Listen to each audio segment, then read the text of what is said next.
Welcome to Daivas Daivikam. ശ്രീലക്ഷ്മി അഷ്ടോത്തരശതനാമസ്തോത്രം. ദേവ്യുവാച ദേവദേവ മഹാദേവ ത്രികാലജ്ഞമഹേശ്വര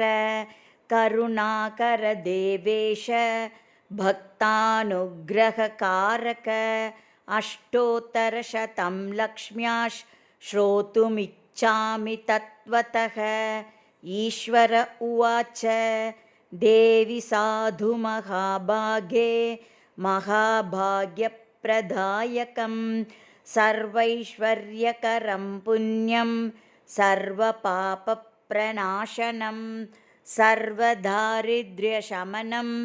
ശ്രവണാത് ഭുക്തിമുക്തിദം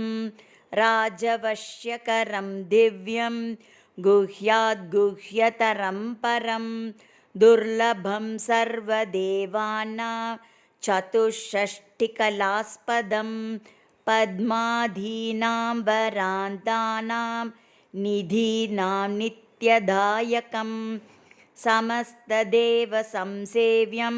അനിമാദ്യഷ്ടസിദ്ധിദം കിമത്ര ബഹുനോക്തേന ദേവീ പ്രത്യക്ഷദായകം തവ പ്രീത്യാദ്യ വക്ഷ്യാമി സമാഹിതമനാശൃണു. അഷ്ടോത്തരശതസ്യാസ്യ മഹാലക്ഷ്മിസ്തു ദേവതാ. ധ്യാനം വന്ദേ പദ്മകരാം പ്രസന്നവദനാം സൗഭാഗ്യദാം ഭാഗ്യദാം ഹസ്താഭ്യാമഭയപ്രദാം മണിഗണൈഃ നാനാവിധൈഃ ഭൂഷിതാം ഭക്താഭീഷ്ടഫലപ്രദാം ഹരിഹര ബ്രഹ്മാദിഭിः സേവിതാം പാർശ്വേ പങ്കജശങ്കപദ്മനിധിഭിः യുക്താം സദാ ശക്തിഭിः സരസിജനയനെ സരോജഹസ്തേ ധവലതരാം ശുകഗന്ധമാല്യശോഭേ ഭഗവതി ഹരിവല്ലഭേ മനോജ്ഞേ ത്രിഭുവന ഭൂതികരി പ്രസീദ മഹ്യം. ഓം പ്രകൃതിം വികൃതിം വിദ്യാം സർവഭൂതഹിതപ്രദാം ശ്രദ്ധാം വിഭൂതിം സുരഭിം നമാമി പരമാത്മികാം.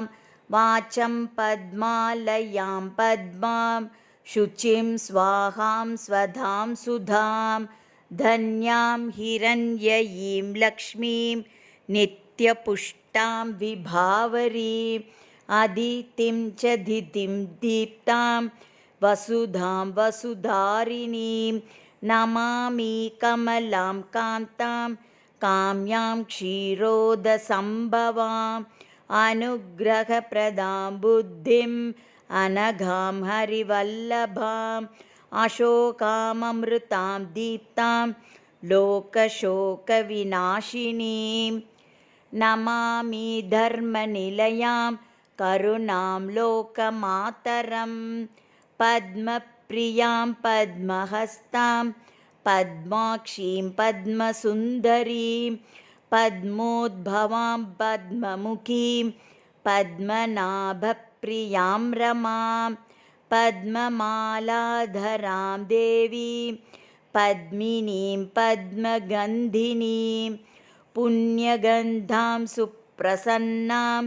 പ്രസാദാഭിമുഖീം പ്രഭാം നമാമി ചന്ദ്രവദനാം ചന്ദ്രാം ചന്ദ്രസഹോദരീം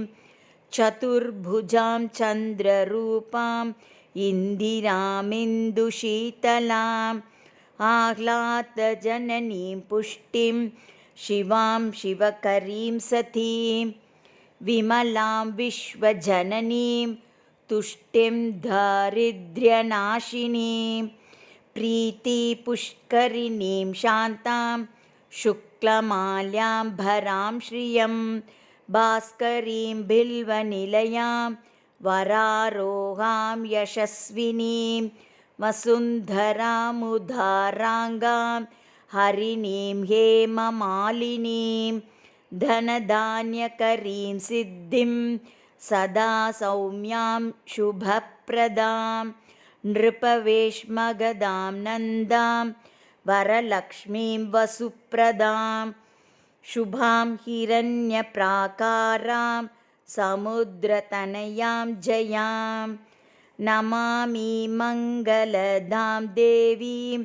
विष्णुवक्षस्थलस्थितां विष्णुपत्नीं प्रसन्नाक्षीं नारायणसमाश्रितां दारिद्र्यध्वंसिनीं देवीं सर्वोपद्रववारिणीं नवदुर्गां महाकालीं ब्रह्मविष्णुशिवात्मिकां त्रिकालज्ञानसम्पन्नां नमामि भुवनेश्वरीं लक्ष्मीं क्षीरसमुद्रराजतनयां श्रीरङ्गधामेश्वरीं दासीभूतसमस्तदेववनितां लोकैकदीपाङ्कुरां श्रीमन्मन्दकटाक्षलब्धविभवद् ब्रह्मेन्द्रगङ्गाधरां त्वां त्रैलोक्यकुटुम्बिनीं सरसिजां वन्दे मुकुन्दप्रियां मातर्नमामि कमले कमलायताक्षी श्रीविष्णुहृत्कमलवासिनी विश्वमातः क्षीरोदजकमलकोमलगर्भगौरी लक्ष्मी प्रसीद सददं समतां शरण्ये त्रिकालं यो जपेद् विद्वान् षण्मासं विजितेन्द्रियः दारिद्र्यध्वंसनं कृत्वा सर्वमाप्नोत्ययत्नतः देवी नामसहस्रेषु पुण्यमष्टोत्तरं शतं येन श्रियम् अवाप्नोति कोटिजन्मधरित्रतः भृगुवारे शतं धीमान् पठेत्वत्सरमात्रकम् अष्टैश्वर्यमवाप्नोति कुबेर इव भूतले दारिद्र्यमोचनं नाम स्तोत्रमम्बापरं शतं येन श्रियमवाप्नोति कोटिजन्मधरित्रतः भुक्त्वा तु विपुलान् भोगान् अन्ते सायुज्यमाप्नुयात् प्रातःकाले पठे नित्यं सर्वदुःखोपशान्तये पठन्तु चिन्तये देवीं सर्वाभरणभूषिताम् इति श्रीलक्ष्मी अष्टोत्तरशतनामस्तोत्रम्।